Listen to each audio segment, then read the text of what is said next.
ఒక రాజకీయ పక్షానికి నాయకత్వం వహిస్తూ 5 సంవత్సరాలు ముఖ్యమంత్రిగా చేసి ఆయన వాడే పదజాలం కానివ్వండి, భాష కానివ్వండి చూస్తే అతి జుగుప్సాకరంగా ఉందని చెప్పేసి నేను భావిస్తా ఉన్నాను. నేను సరే, ప్రభుత్వం మీద విమర్శలు చేయటం సర్వసాధారణం. ప్రతిపక్షం తప్పకుండా విమర్శలు చేస్తుంది. దాని మీద అధికార పక్షం తాము చేసిన మంచి కార్యక్రమాలు ఏంటో ప్రజలకు తెలియజేస్తుంది.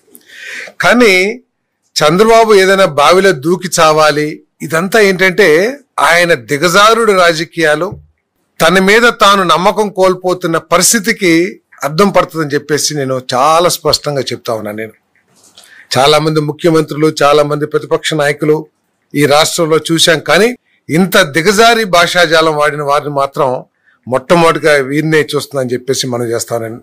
ముఖ్యమంత్రి గారి వయసుని గౌరవించాలి. ఎవరైనా సరే వారికి ఉన్న ఎక్స్పీరియన్స్, అనుభవాన్ని గౌరవించాలి. సరే, వారు చేస్తున్న తప్పులు కానివ్వండి, వారి విధానాల్లో లోపాలు ఏదైనా ఎత్తి చూపొచ్చు. కానీ హరిరామ కృష్ణ అంటే ఇంట్లో కూర్చోవాలి, లేకపోతే బావిలో దూకి చావాలి అని చెప్పటం ఇంతకంటే నీచం ఉండదని చెప్పేసి నేను భావిస్తాను. మరి వారు